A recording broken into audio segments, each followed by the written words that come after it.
Every time you fill your car with fuel, have you ever wondered how that oil crossed half the planet to reach you? Far from gas stations, a hidden system of tankers, laws, and financial pressure keeps energy moving. That system is now under strain. The United States has seized Venezuelan oil tankers, allegedly bound for Russia. Billions of dollars, sanctions credibility, and global energy security are at stake. This is the story of an invisible oil war unfolding at sea. Oil tankers rarely dominate headlines, yet they are the arteries of the global economy. When one is seized or diverted, it signals more than a shipping dispute.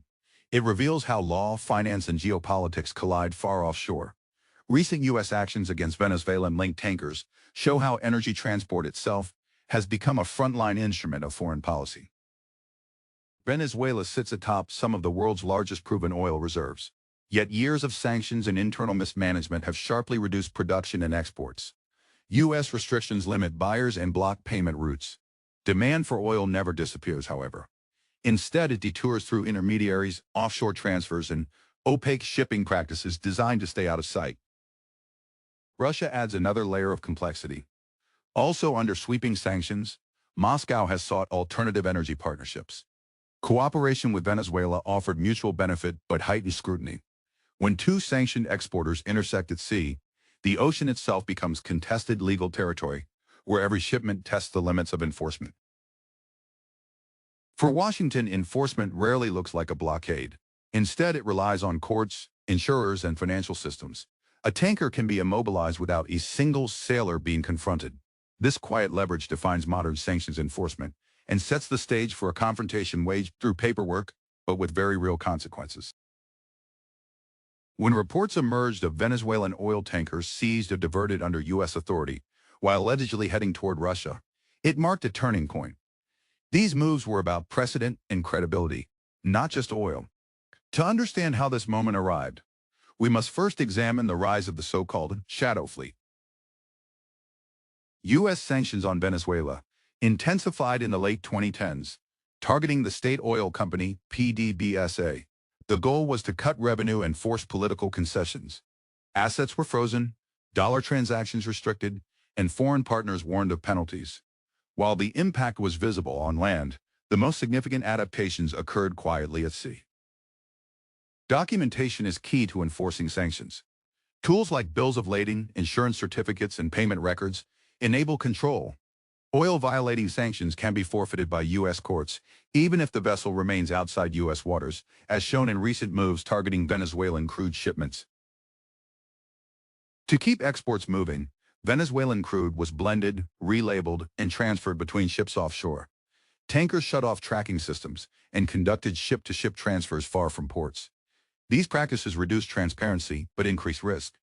Each workaround raised the likelihood of detection and eventual legal challenge. The term shadow fleet describes vessels with opaque ownership, frequent flag changes, and minimal insurance coverage.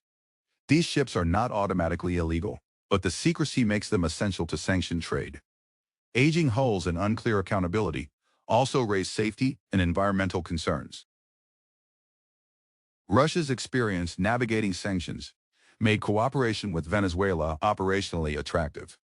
Financing structures, logistics expertise, and trading networks overlapped.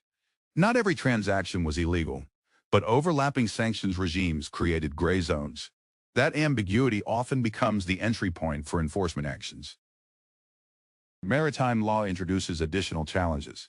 Vessels operate under flags of convenience, bringing them under foreign jurisdictions. However, insurance, banking, and trade finance frequently involve U.S. systems, provide leverage.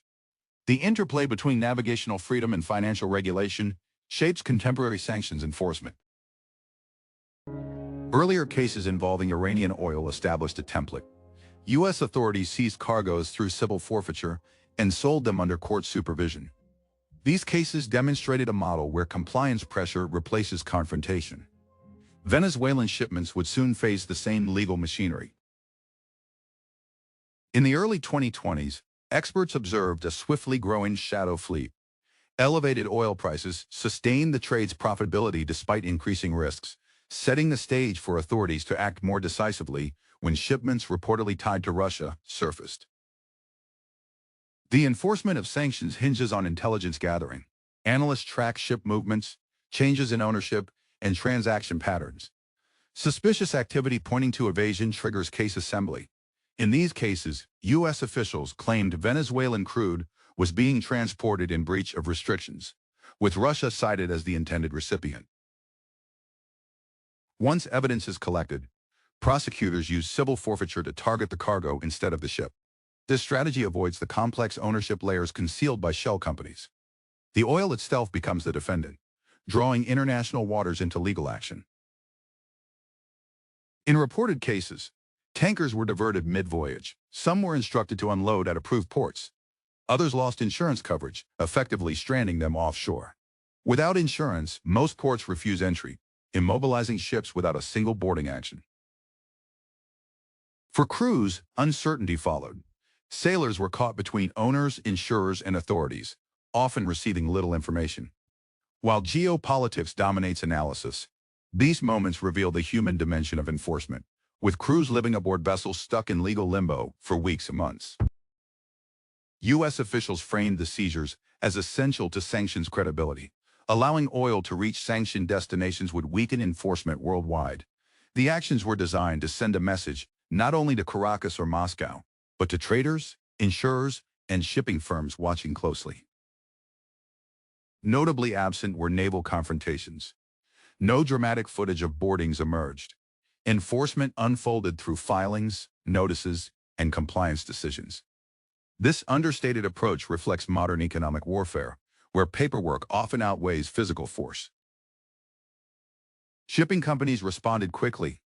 Risk models were updated, insurance premiums adjusted, and some operators avoided Venezuelan cargo entirely. Others demanded steep discounts to offset enforcement risk, subtly reshaping trade behavior across the tanker industry. Meanwhile, compliance departments worked overtime. Each new seizure triggered internal reviews of past voyages and contracts. The fear was not just losing cargo, but becoming the next legal example. These initial seizures were only the opening move. Enforcement rarely stops at isolated cases. As scrutiny widened, the geopolitical stakes became clearer, pushing the situation toward escalation.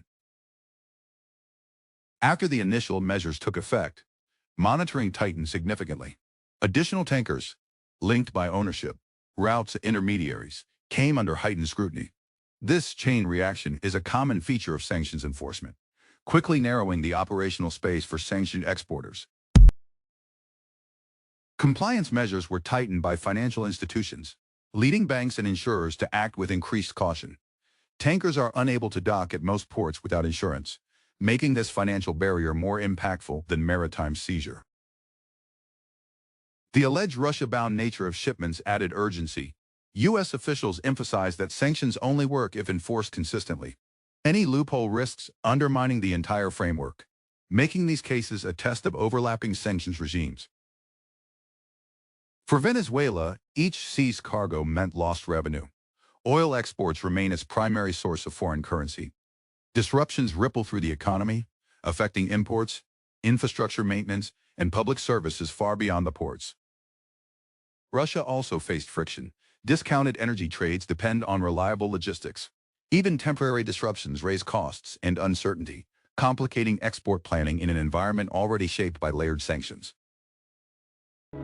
Each case highlighted the growing influence of U.S. courts over global commerce. Critics argue this power goes too far, while supporters maintain that accessing U.S. financial systems entails certain responsibilities.